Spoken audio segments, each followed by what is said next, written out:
So if no one has told you today, hello and welcome to Duke, then let me be the first. Happy Friday, almost the weekend. It's not going to matter because the day's just running together, but we are excited and thrilled that you are here with us today. I am joined by some amazing folks and going to allow them to introduce themselves real briefly. But by way of introducing this session, I want to let you know that this is about creating your narrative, the value of a liberal arts education at Duke. And we welcome you into this community of scholars. If you have heretofore never thought of yourself as a scholar, then congratulations, you got a new identity today. We aim to introduce you to the goals of what a liberal arts education is all about. The idea of a liberal arts education goes back to the earliest democracies and was defined as what voters needed to know to make informed decisions. And boy, do we ever need to make some informed decisions right now. The subjects included in that education have changed over time and can vary, but can be articulated as 21st century skills like critical and analytical thinking, effective communication, and the ability to work in a team. These are skills essential to solve complex problems and are associated with living a satisfying life. They are not limited to a single discipline and may be acquired by broad exposure to different subjects and ways of knowing. The Trinity curriculum is intended to promote both breadth and depth in subjects and provide opportunities for you to develop these skills. The co-curricular experiences you will have extend these skills, and together they will help you to create your own unique liberal arts education. Not sure exactly how fond of work you are, but I hope that you're ready because this is about to be an amazing liberal arts experience. And it gets more and more amazing the more and more you engage with it. And so to equip you in the things that you need, we've assembled a panel of experts to share with you today a little bit more about what the liberal arts education is all about so that you will really begin to appreciate and wrap your heads around your new identity. As a sociologist by training, I'm going to tell you that the socialization process is key. And coming to understand what an identity or an aspect of your identity means to you is where your power lies and where the opportunity for the greatest amount of agency exists. And with that, I'll ask our panelists to introduce themselves. We will first hear from our Academic Advising Center, Academic Dean, Academic Resource Center, Career Center, and University faculty member. Hi everybody, my name is Jen Hoff and I work in the Academic Advising Center. Welcome. Hi everybody, my name is Alyssa Kurz. I'm an academic dean for students in Trinity College. I do a lot of pre-health advising and have a faculty appointment in the biology department. Hello everyone, my name is Kim Buffet and I work in the Academic Resource Center. We'll tell you more about that and look forward to working with you and hoping to see you there. Hello, everybody. I'm Greg Victory. I'm the Executive Director of the Duke Career Center, and I am brand new to Duke. This is month number 2, so welcome to Duke. Michael. Yeah, my name is Michael Hart. I'm professor in literature program in the major, it's called Global Cultural Studies. Wonderful. So we're going to kick off and we're going to hear a little bit from each of the panelists that we've assembled. I want you to get active. We know that you maybe have your cameras off because you're hoping to conserve the internet and maintain the power of the Zoom. But we hope that your fingers have been exercised and you are ready to put some questions in the chat. I tell folks that your education, liberal arts or otherwise, is not a spectator sport. You got to own this thing. And so we want you to get into the game from the beginning. So make sure you make active use of your chat as you are hearing our speakers. And once we hear from each of them, then we will invite your questions. So looking forward to having something to respond to. Don't disappoint me. All right, to start with Dr. Hart, if you would, just tell us a little bit more about your research area and like areas of interest and topics of your lecture. Well, the lecture I did prepared for this, for the orientation, I was really trying to focus on 2 things about a liberal arts education. I mean, because on the one hand, it seems to me in the mainstream, I think what you mostly think about is that it's going to qualify you for a career it's going to get you the great job you want, etc. And I think it's also important to think about a liberal arts education as going in a different direction, and one where you have to resist the accumulation of credits and items on your CV and thinking of all kinds of things as leading directly towards a career, and think more broadly about how you can better understand the world and your place in it, or changing your place in it. And this often doesn't go in a direct line. You know, I was myself an engineering major as an undergraduate. Then I did graduate work both in literature and in political science. And so, I mean, my parents weren't particularly happy about it. And so I don't need for you to go tell your parents you're going to go do all these different things. But it all made sense to me. And I think pursuing what most drives you, I hate to say, it sounds like a cliche to say something about your passion. I'd rather think about what you think is best going to help you understand the world. And so by that I don't mean that liberal arts education means dabbling in this or that. I mean, I think exploring deeply things that are probably not in your career path. I think that's part of what's really important for you to think about going ahead, and things that aren't going to look on your CV like you're the ideal candidate for X and Y. I think you've gotten into Duke now, and that involved a lot of accumulating things on your applications. Now you need to think differently. That's what I would encourage. Okay. And where will they find you? What is your particular area at Duke? What is my particular area? Duke? Well, see, in line with what I was just saying, I don't have a particularly defined area, but I do teach in this in the major called Global Cultural Studies. And this semester I'm teaching a course on Marxism, which I teach once a year, more or less. Awesome. So isn't that interesting? I know all of you came to college thinking that you were going to major in like global cultural studies, right? I know you did because every school in the country has that as a major. I know. Okay, right. So I'm kidding. So that's the great thing about Duke and this liberal arts education, right? Is that, you know, there are things here to discover that you had no idea even existed. But certainly the great thing about our faculty is that they don't just teach. I had a hard time appreciating that when I was an undergrad. They like to do other things. And so, Professor Hart, what do you like to do when you're not at Duke? You know, what I most like to do, and this was what I was doing before I was involved in the university, is be involved in social movements. You know, like go to protests. That's sort of what my, what you call it, leisure activity? I don't know if that, or second career, you know, like night job. My mom told me not to give up my day job because social protests weren't going to pay.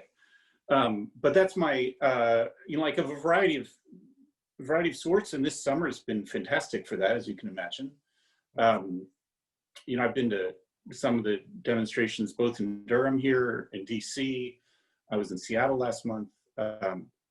And it's been great. It kind of, actually, it's not completely unrelated. I mean, I often say that the activists and movements, the kinds of theorizing they do, the kind of knowledge they produce is sometimes much more interesting than what we can do with the university. And so learning from movements, we have a lot to learn from the movements in all kinds of ways. So anyway, that's my, that's what my favorite thing to do when not at Duke. Awesome.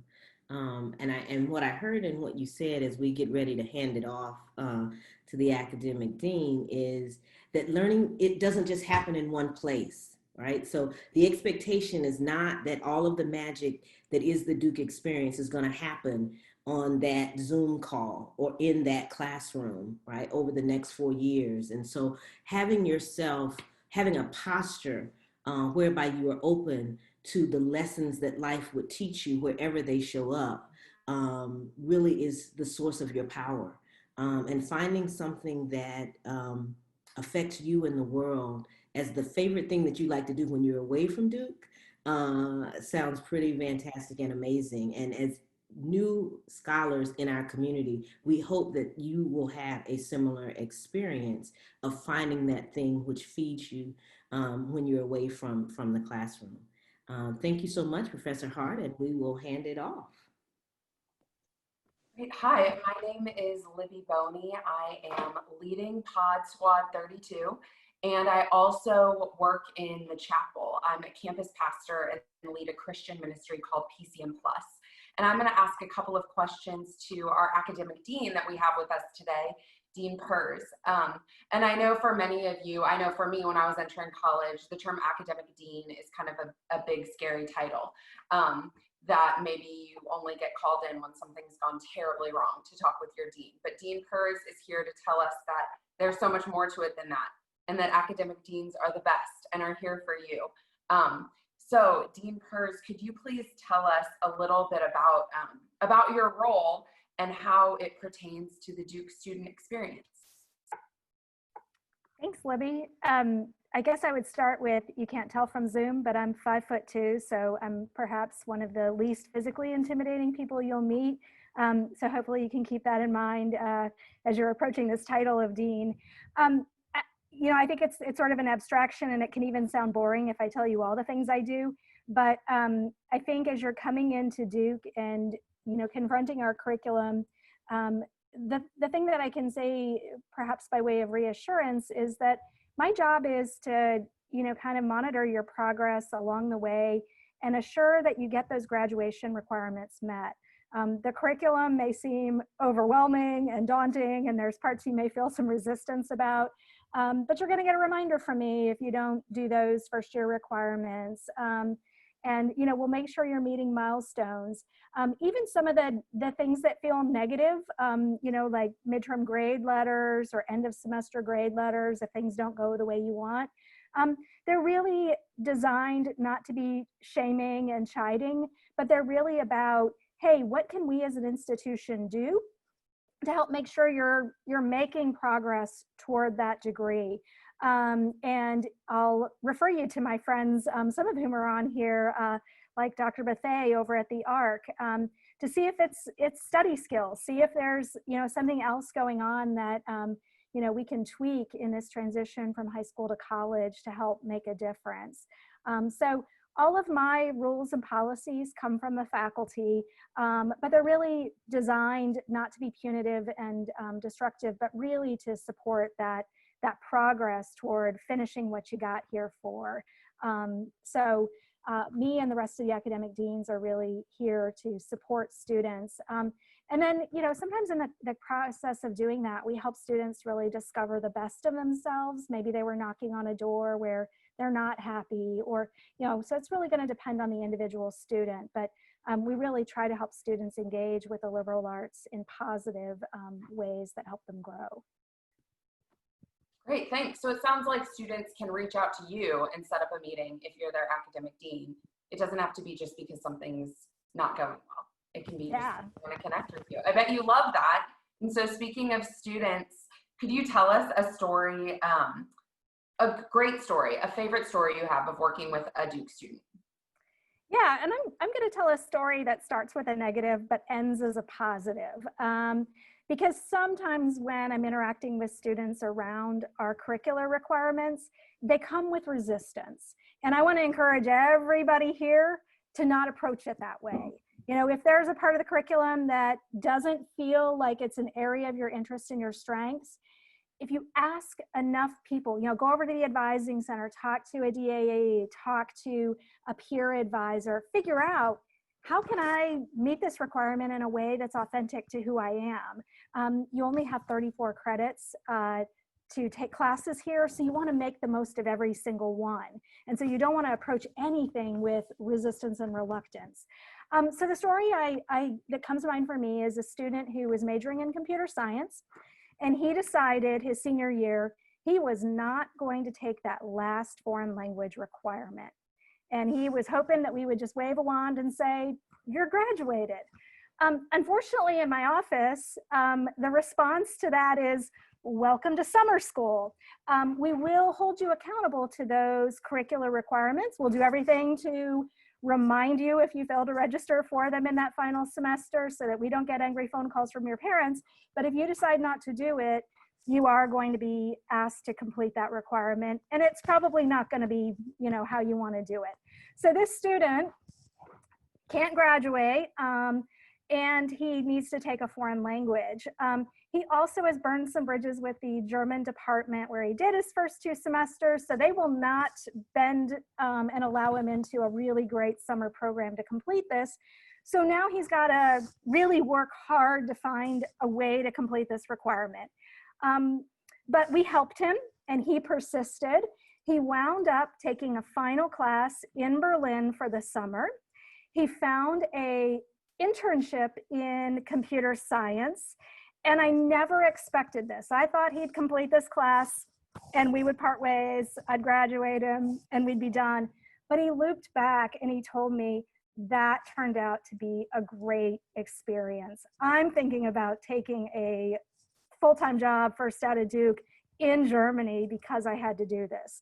So it ended well, but it was tense for a while. And, you know, that's why I encourage students from the beginning, like, embrace these things, these requirements as opportunities, and then find the best way to take advantage of that opportunity and complete the requirement. Because you just don't know if you're going to be that engineer who winds up in global cultural studies and doing social movements. Those are the great things that can happen through these curricular requirements. Great, thank you. And you've kind of touched on this. I feel like the end of your response leads perfectly into my last question, which is talk about your experience with the liberal arts at Duke. How does Duke, you know, being a liberal arts school, how does that impact the work you do? Yeah, and I do think, you know, a lot of it is in monitoring the degree progress. I really do try to help students see the opportunities, connect the things they love with their co-curricular opportunities as well. I've taken to telling students, I don't know what it's going to be, but I can promise you, you're going to do something. And sometimes it's going to be because you're pushed in a direction, you know, outside your comfort zone. But you're going to have some experience in your 4 years at Duke where you kind of sit up and take notice, and it's like a light bulb goes off for you because you discover something new about yourself. The students who don't do that are the ones that come in with a rigid plan, stick to it, never vary from that rigid plan. Don't be those students because you're going to miss those incredible chances to learn who you are and what you want to know about the world and how you're going to contribute to it. So pay attention for those aha moments because they're usually giving you some kind of really critical information. And we have so many support resources, only some of which are represented on this panel, that can help you figure out, how do I dig a little bit deeper in that? What does this mean for my next steps? And you will be so much happier if you dig into those things and respond to them. Great. Thank you so much, Dean Pers. I think now we're going to move on to the Academic Advising Center. Katie's going to ask some questions. Thank you, Libby. Hi, everybody. My name is Katie Clune. I work for the Office of the Vice Provost for the Arts, and I do communications for Duke Arts and the Rubenstein Arts Center. So this conversation is especially exciting to me, being someone who works in the arts, and I'm excited to also ask Jen Hoff from the Academic Advising Center a few questions so we can get to know her and her world a little bit better. Jen, could you start us off by just telling us about the Academic Advising Center and also your role there? Yeah, sure. So my role at the Advising Center, I'm a senior advising associate, and I work with lots of students, different kinds of students, incoming students. I'm a college advisor, so I have my own group of students. I work with transfer students and students who are transferring from Pratt to Trinity and back sometimes. And we support the college advisors. So all of the first years have a college advisor. We help train them and support them and provide information that they need. I work in the office with the DAEs, the Director of Academic Engagement, who are super wonderful. And we do the newsletter that goes out to students every couple weeks. So that's kind of my role. I do lots and lots of student interaction. And in terms of what the office does, I wanted to just point out a couple really concrete things that we do, because I know that there's so much information during orientation week and it's just kind of overwhelming. But there are ways that we interact with students We start in the summer talking to the new students. So class of 2024 have been checking in with us. We've been doing meetings all summer long via Zoom and Teams and email and phone calls to help students think about their courses and really to start thinking broadly, not about ticking off requirements or not about just following the things they were familiar with from high school, but really like poke around what's out there, use the advanced search, look at cultural anthropology, what is visual media studies, you know, these kinds of sort of broadening questions. So we start in the summer. Our office has walk-in advising where there's an academic dean, Dean Rabner, and Kelly Cottrell, the associate director, is there, and I'm there, and we talk with students who want to get another perspective on their plans and just answer quick questions too. And then the DAEs are there, like I said, and they are wonderful specialized advisors. And so just like Dean Pers was talking about how you can talk to people who are going to help you figure these things out. How do you do the things you want to do? What are the things you want to do? What's out there? How can I sort it all out and build the unique thing that is my liberal arts experience, which is going to be very unique to everybody? They're wonderful people to talk to. They have expertise in different disciplinary areas, social sciences, arts and humanities, natural and quantitative sciences, and also global and civic. And so, and this is incumbent on students to seek them out, which is really, I guess I'm gonna skip ahead just because it sort of goes right to it, and it's off of what Dean Pers said. Students who make the most of their experience are seeking out the people. We have so many human resources here that are wonderful and full of excellent information and have experience with students and experience in the university. And you go talk to them, you know, when you're ready. It's opt-in for the DAEs and for our office. A couple other quick things that we do.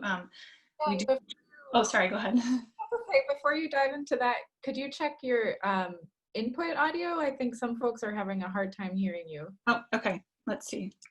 Is that better? I think so. Okay, sorry. So we also do the academic advising newsletter every 2 weeks. We send it to students with academic updates and things like that, and helps students understand their advising network sort of broadly. And we do the majors fair, we process major declarations, and just kind of a general support of the office related to everything advising. And what kind of things do you like to get into when you're not advising Duke students? Well, I like to read books, and I like to stack them up all behind me. I also really like to bike. So I bike through campus pretty much every day, through East into West, see everybody I know, wave and say hello. Of course, it's a little different now, but that's one of my favorite things to do around Durham. Nice. I'm a cyclist as well. And could you tell us a story about, or an example of how you've seen students really maximize all the amazing opportunities here at Duke? Sure. So just like what Dean Pers said, I think when students really talk to people, that's how they really make use of it. There's resources and people who have been doing interesting things. Talk to upper class students, talk to peer advisors, talk to faculty, anybody that's around. Ask what they're doing. Why are they doing it? How did they get into it? How did they find it? There's so many things going on that you wouldn't necessarily know. And I think sometimes students are intimidated, they don't want to reach out, or they feel like it's awkward, but really this is how you find out amazing things. I mean, I do it all the time. Anyone I meet, I talk to, what are you doing? How did you find out about that? How did you get involved? Just because there is such a wonderful sort of microcosm, and there's so many opportunities because we're so interdisciplinary, but it's hard to know what's out there. And so I think that's, in my experience, the students who are sort of boldly go and talk to people really find things faster and find their way. Yeah, and I would say as a student, feel welcome to ask those questions of faculty, but also of staff members and graduate students as well. We're all happy to share our pathways. And now I'm going to hand it off to David, who will introduce Greg Victory from the Career Center and ask a couple questions. Yeah, thank you. Welcome, students. I'm so excited to have you all here. I can't wait to meet you. I'm David Malone. I'm in the program in education, and I teach courses around K-12 schools, and this semester I'm teaching a course, Education Through the Lens of Social Justice. So if you're interested in K-12 schools and how we need to rethink them and reimagine them, please look me up. I'm pleased to introduce Greg Victory. I got to know Greg a little bit this summer. We did some work together. And Greg, you share something in common with all of these students. So do you want to introduce yourself and share what's in common? Sure. So I, as I shared a little bit earlier, I am new to Duke. I spent the last almost 4 years at Tufts University, but I've moved to Durham in the last few months and started at Duke on June 12th. So I consider myself part of the class of 2024. I may look quite a bit older than most of you, but I am experiencing some of the same experiences you're having right now, moving to a new city, doing most of my work virtually, so not meeting most of my staff and most of my colleagues, and folks on the screen are folks that I've only seen on the screen. So I understand some of the challenges you all are facing at this moment, and I'm here with you. I got 4 questions for you, Greg. You ready for number 1? Ready. Can you share with us 2 things about your own college experience? One that you wish you had done less of, and one that you wish you had done more of. Great question. One of the things I wish I had done less of is follow the prescribed route of what I thought would get me a job. So I will say to you, by the end of my sophomore year, I had tried biology. I identify as a first-generation college student. My mom worked at home, and my dad was a factory worker. So I didn't have a lot of guidance there. I started out in biology because I thought I wanted to be a doctor. The chair of the biology department said, "Greg, you're a good guy. Maybe you should try the social sciences." I tried psychology. I ended up in history, and I ended up in history because I loved what I was learning. I loved the professors I had. I loved the way it made me think. So I wish I would have sort of gone with what I thought I was interested in versus what other people had sort of told me that I should be taking. And I think to do more of, I actually think I would have liked to have focused more versus trying to sort of do a lot of different student activities, really focused more on things that had more of a social impact. I was involved in the programming board and the student government, all the sorts of things, but didn't really dig deep enough in that moment to sort of come out with a better understanding of the places where I found purpose and meaning, and the places where I could have an impact. Okay, question number 2. I'm going to give you 3 possible purposes of college, and you comment on your thoughts. Number 1, prepare for a career.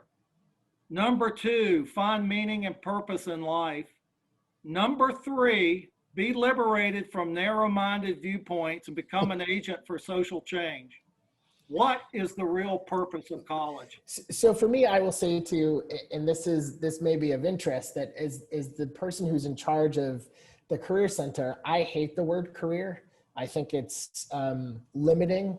I think it's this expectation that you should know what you want to do for the rest of your life. And I am in my late 40s and don't know what I want to do for the rest of my life. The only thing that I do know I want to do is to be able to retire on a beach someday. So for me, it is really about exploration, right? Your career is kind of what you look back upon the day you retire. So college for me is about building a set of competencies and skills. And I think my colleagues that are advising deans, and then the Academic Resource Center and academic advising, and our faculty colleagues, one of the things I talk about a lot is this sort of identification of the T-shaped individual. And I think T in this case stands for Trinity, but it's also this opportunity to have a depth of knowledge in a particular discipline or course of study or area of expertise, and this really profound chance to expand across a multitude of experiences. And those are both curricular and co-curricular sort of experiences. So it should be a combination of all of those experiences. But I will say to you, don't go into your sort of course of academic study with a belief that this degree will get you this job. Because I will tell you, after your first job, most people don't care what you majored in. They don't ask that question. It has zero relevance. It's about all of the experiences that you took and the experiences that you had and the thought process that you put together and the arguments that you're able to make and the stories that you're able to tell. I think we're not really good at being storytellers, right? We point to, I have this major, therefore you should know what that means, versus I took this course, which allowed me to think differently about this particular issue. So I think you're in great shape. I think you're entering a liberal arts education, which creates an opportunity for you to be able to tell a story about who you are as a professional at the end of that particular experience. Okay, this is a final question. The mythology of Duke University often comes to us in numbers. And the first year students are learning about this mythology. Like there's 5 things you have to do before you graduate. Duke life is a triangle of sleep, social, interactions, and academics, but you only get to choose 2. And the mythology of there's only 5 careers, medical, law, engineering, finance, and consulting. What are you going to do to invite these students to think about their careers differently than those 5 professions? So one of the reasons I came to Duke, one of the major reasons I came to Duke was because I love what a Duke education provides. And I'm really excited about, and our team is excited about having conversations with you about where do you get your energy? What is it that you really care about? I think passion is a term that sort of can be somewhat confusing, but what is your purpose? If you said to me, this is what I want to fix, this is what I want to solve, we want to have those conversations with you about helping you identify transformational experiences that help you move towards that particular pathway. There are careers that will exist or jobs that will exist when you graduate in 4 years that don't exist today. And you're entering in an educational opportunity, a journey, an exploration that will prepare you to take on a multitude of those pieces. So we're here to have those conversations. I always make the joke, I could care less if I never look at another resume again in my career. I've been doing this for 20 years. I've seen hundreds of thousands of resumes. I want to talk to you about, and our team wants to talk to you about, what do you care about? Like, let's have that conversation. You don't have to come saying, I know what I want to do, or here's my resume. You can come and say, I don't have any idea, but I just want to talk through this with somebody and look at it as an opportunity to sort of engage with somebody who is a sort of unbiased third party and here to sort of coach you through that process. Thanks, David. Ms. Gwynn. Okay, the students, you will not know this, but I can tell you that the person that is the most nervous on this call right now, in this Zoom room right now, is the person who I'm getting ready to ask questions to. And she is nervous because David Malone, as he is known to do, just went so far off script. So she has no idea what I'm going to ask her. And so she is probably sitting there like freaking out. And so I just assure you that you all can relax and put whatever you want in the chat. And you can go to the Career Center as early and as often as you would like to. The career staff is working today. They lent us Greg for a little while, but they are at work today. So the Career Center is open. And with that, I'm going to ask Dr. Bethea, so she can breathe, to just tell us what happened. Are you following the script? Okay, thank you. Because I was like, I'm glad David did not interview me. No, I'm kidding, David. Oh, it is so awesome. That's what you get from a liberal arts education. And that's why it's not a spectator sport. And that's right. why you got to be fully engaged all the time in the experience, because the best things can happen. I am sitting here taking notes on those questions because they were so fabulous. And now I'm going to ask Dr. Bethea to tell you about the Academic Resource Center so that you can be agile and skillful and ask great questions like Dr. Malone. Absolutely. So thank you, Chandra, for that. So again, my name is Kim Bethea, and I direct the Academic Resource Center. And the first thing I want to say is that I want to encourage everyone to take advantage of our services early and often.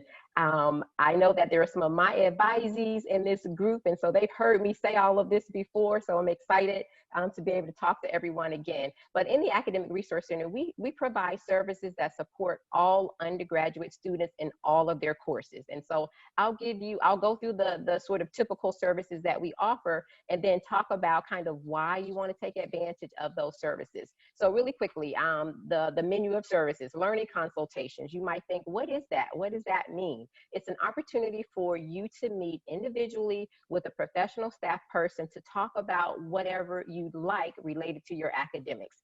It can be a half-hour meeting, it could be a 45-minute meeting, it could be an hour-long meeting. And what we're typically doing is talking with you about things like time management, effective study strategies, how to learn online, how to manage your time, how to structure your time given the, sort of the world we find ourselves in. It looks very different than what we are accustomed to.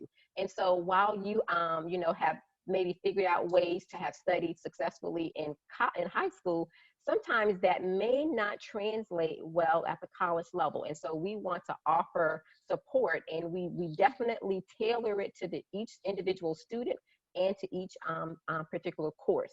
Over the past few months, since we've been working with students remotely, one of the main things that we've been working with students around is actually motivation and how to stay motivated when you are working virtually and things aren't quite the way you are accustomed to. And so there's been something that's really, really helpful. So that's the one service that we offer. We also offer tutoring. So typical tutoring services that you might think of, primarily in STEM courses.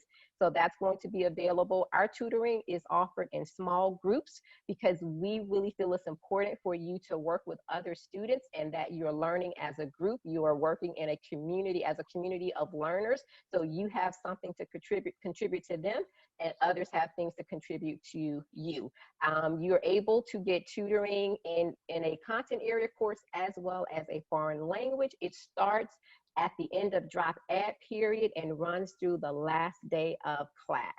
Then we also offer SAGE Learning Communities. SAGE stands for STEM Advancement Through Group Engagement, and it's an opportunity to work with other students in the learning community in math, chemistry, and biology courses. We also this year started offering a program called Study Connect. So if you find yourself in a class and you're not able to really connect with other students in that class, then we're able to connect you. You just fill out some information and then we would connect you, and then you all go off and do your own studying. The last service that I will mention is services for students who have ADHD or a learning disability. We do offer support in the form of academic coaching, learning consultations, and resource management. And so for all of our learning consultations, you can meet with someone every week for the entire semester. You can meet once or twice, or as often as you feel that you need it. So I do want to make sure that you know it is a service for everybody and it can benefit every single student. So make sure you know that and come and take advantage of the services. Wonderful. One of my favorite Duke people, she's now passed on, but Dr. Brenda Armstrong would love to say to students, she was the dean of admissions for the med school, and so she would tell the students all the time that in your 4 years, what she needed you to do was to learn how you learn. And now it's maybe something that you hadn't thought about before, you know, you came to college, but now you actually have an academic resource center that can help you figure out, how do I learn? How do I learn best? And the sooner you can figure that out, the better you can take advantage of identifying courses that allow you to maximize the learning experience. Sometimes the frustration is not with the content, but sometimes it's with the delivery. But you got to know the difference, and you got to know what's coming up for you as a flag. And so it takes all kinds of minds to do this work and to make the world work. And so make sure you take advantage of the Academic Resource Center. I wonder, Dr. Bethea, if you might share a story about a student that you that stands out for you. Absolutely. As I thought about this, and I've only been at Duke for a couple of years as well, and I thought about a student who I worked with in a math course, and I'm actually going to read an email that this student sent me, and I know all of us who've been around a while, we have lots of emails from students, so I'm going to read this particular email from a student, and he says, hi, Dr. Bethea, I just wanted to write and let you know that I took my second Math 212 midterm last week, and it was a resounding success. Thanks for being such a valuable resource and for helping guide me through the transition from high school rigor to Duke rigor. I hope to continue using your strategies throughout my career here.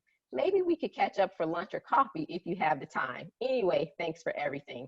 So two things there, right? He had come in when he took that first midterm, and it didn't work out quite the way he wanted. And we talked through some strategies. How do you approach studying in your calculus class? And then he implemented those strategies, and of course, was quite successful. And then also, I just want to indicate that it's important to make connections. And again, not just with faculty, but with staff on campus. Nathan and I weren't able to actually connect because he ended up having to cancel. We had an appointment scheduled to get coffee, but we were going to do that and maintain a connection. And so the other piece about him is that now he is working. He's going to be working in our tutoring program. So that is something that is really exceptional for me. Wonderful, wonderful. And so as we bring this portion to a close, I want to ask you to maybe talk about how the ARC plays a role in furthering the liberal arts experience and supports all the students on the campus. So I think I'll start by just saying that we are a multidisciplinary team. So we have a team of folks who have terminal degrees in lots of different areas: the humanities, the social sciences, natural and quantitative sciences, but we're generalists.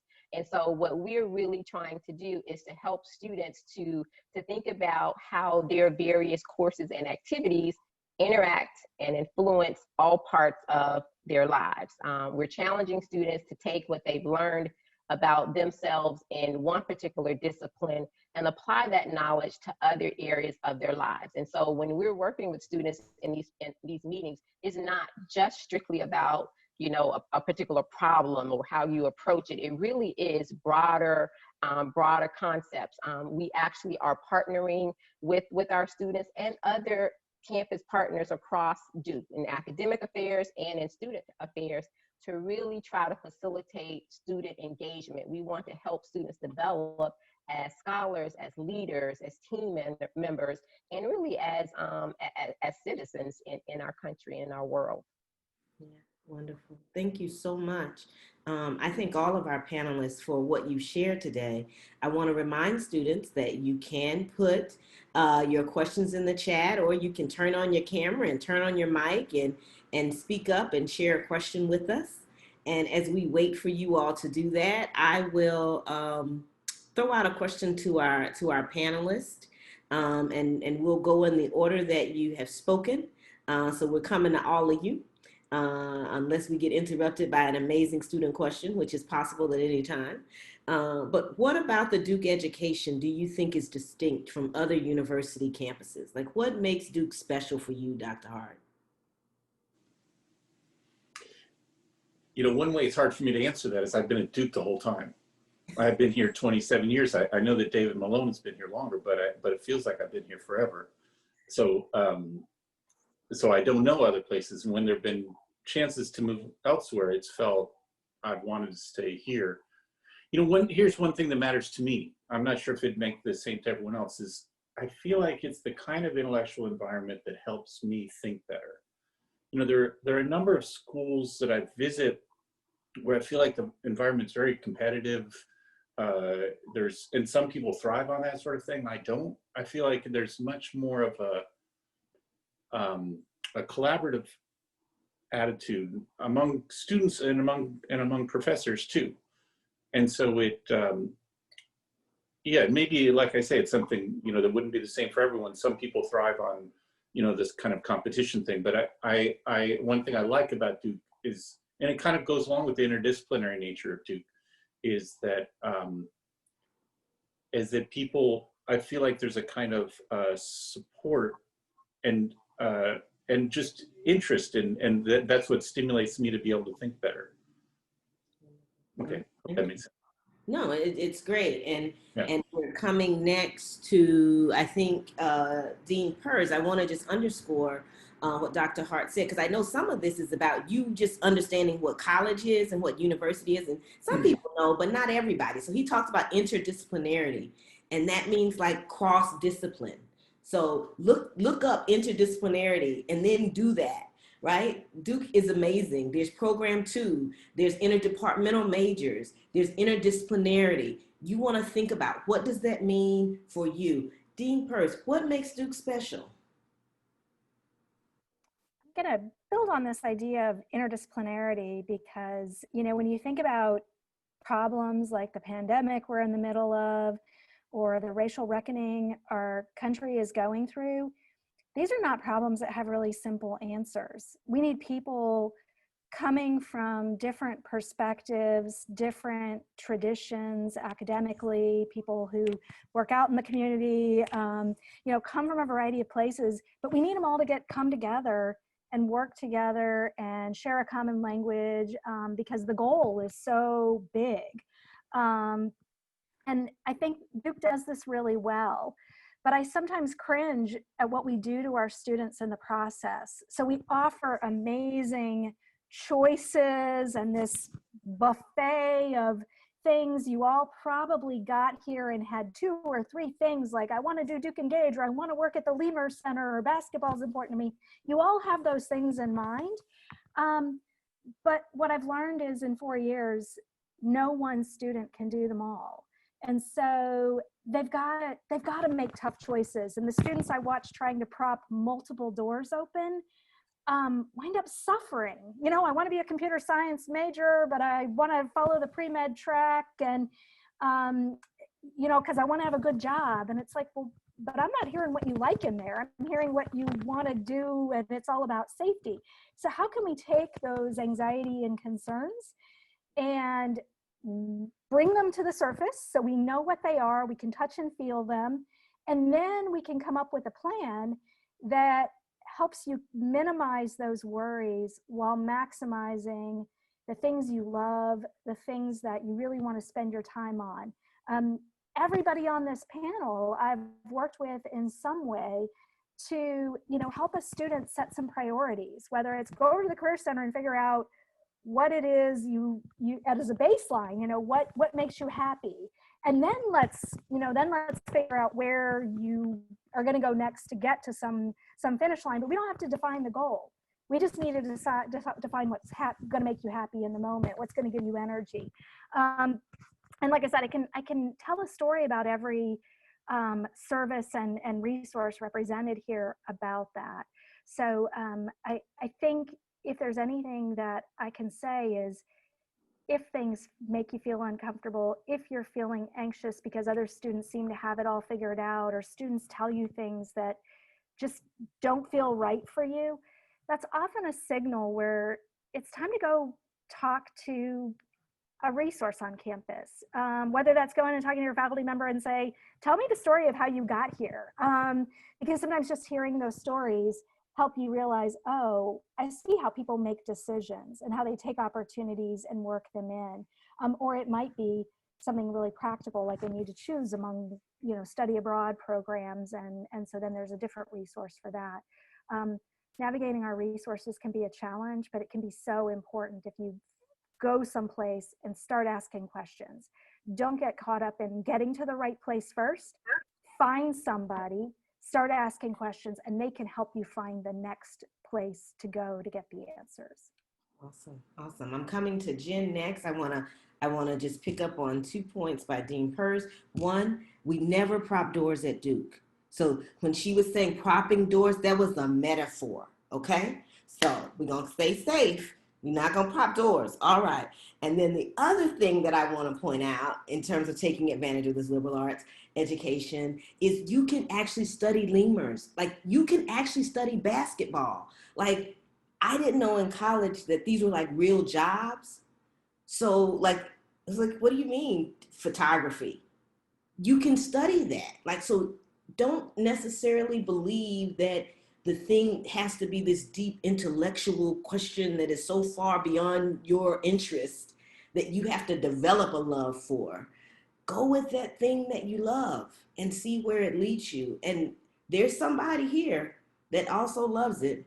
You just gotta look for them. They're out there. All right, Jen, what makes Duke special for you? What makes Duke special for me?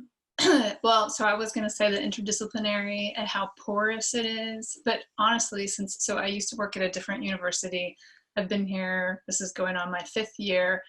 And I'm allowed to do things here, and I get asked to do things and get pulled into so many different kinds of things where, I mean, I honestly just as a professional have so many cool opportunities that I never had before. So I think that in that it's just it is an amplification of the student experience. Students have this experience in so many different ways. We've got a medical school, we've got a law school, we've got a business school, you got everything here, but it's also small. And so it's small, but it's got the research going on. And honestly, I like the people. People are super nice. They're super smart, super interesting. I have found people here that I have enjoyed more than working 15 years at a different university, which is kind of sad, but it's just kind of wonderful. And really also, and I'm not just making this up, I love the students because they're all really smart and interesting and fun and fabulous to work with. And I have just learned so much about their experiences and their approaches. And so it's a great place to be. Awesome. Thank you. Greg, you've been here so long. I know that you know the landscape so well.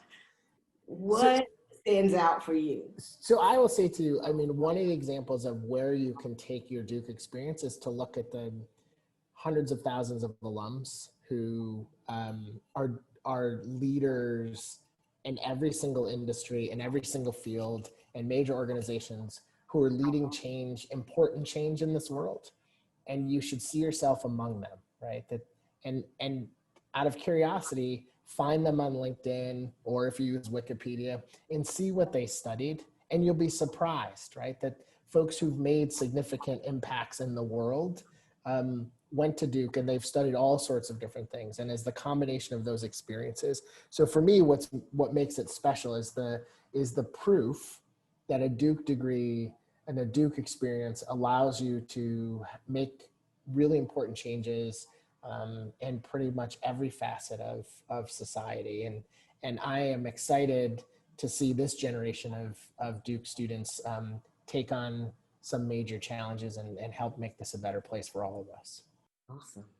And while LinkedIn and Wikipedia are great, the Duke Alumni Association would want me to tell you that there is a Duke Alumni Directory that you now have access to. And you too can touch the over 100,000 Duke alums around the world. You can get on there, you can find them, see what they studied, send them an email, and then that email will be funneled to connect you to that amazing Duke alum. So DAA is here for you because now you are forever Duke. All right, Dr. Mathey, the Duke distinction. Yes. So I think it's definitely the students.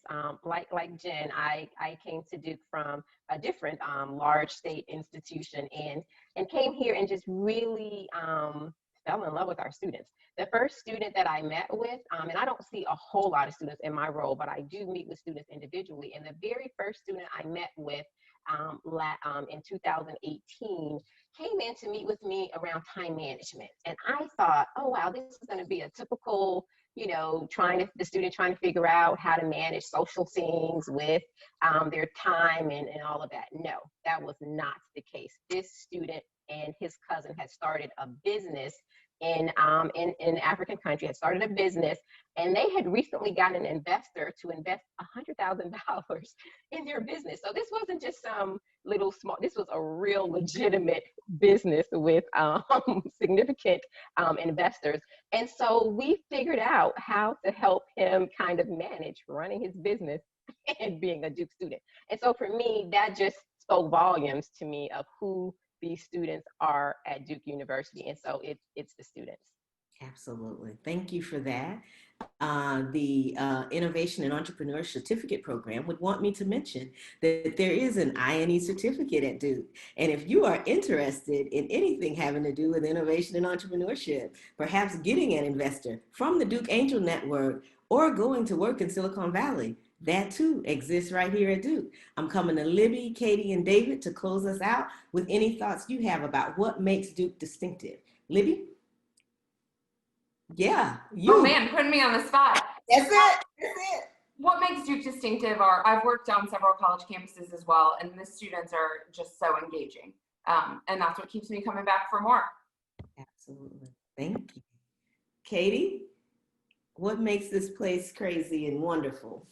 Well, I have to pitch the arts because, you know, my boss is the vice provost for the arts, but And this is being recorded, so yes, do that.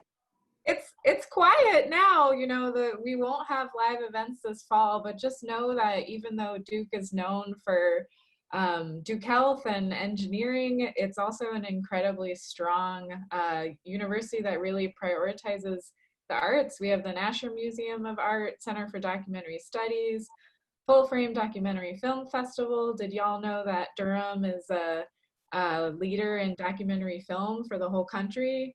You're here. There's a whole lot to dig into. And I'll just plug arts.duke.edu if you want to check it out and see where you can get started. Mary Lou Williams Center, Jazz at the Mary Lou. We might reinvent it for Zoom. We might wait until spring or later. We'll see. We all have to be flexible right now. Yes, and as John Brown would say, art and artists are essential. So, David Malone, last thought on liberal arts education and the Duke distinction. Hey, the Duke distinction is very clear. Class of 2024. That's our distinction. That's I'm it. so excited that they're here, and I'm really looking forward to working with them. Awesome. Thank you so much, Dr. Malone. Thank you to all of our amazing panelists, Dr. Hart and Dr. Bethea and Dr. Pers and Mr. Victory. We are so grateful for the time. And Jen, thank you, Jen. We are so grateful for the time that you all took to introduce a liberal arts education to all of us. We hope that you got something out of this session. More importantly, we hope that you now know the people that you can go to. And as Dr. Purse said, don't worry about if we're the right people. Just come find us and we'll help you figure out who the right person is. And with that, I think I'll look to my colleagues and see if we've covered everything. Or I guess we should do this. Bull City, Bull City, Bull City, Bull City. Yeah, we are a part of Durham. Duke is a part of Durham. Welcome to your new home, class of 2024. We thank you and wish you an amazing new academic year. Thank you so much. Bye. Bye, everyone. All right. Thank you, leaders. I think I'm the host, so I'll go ahead and end this meeting. Okay. That's fine with everyone. Thank you all. All right. Thank you. Bye.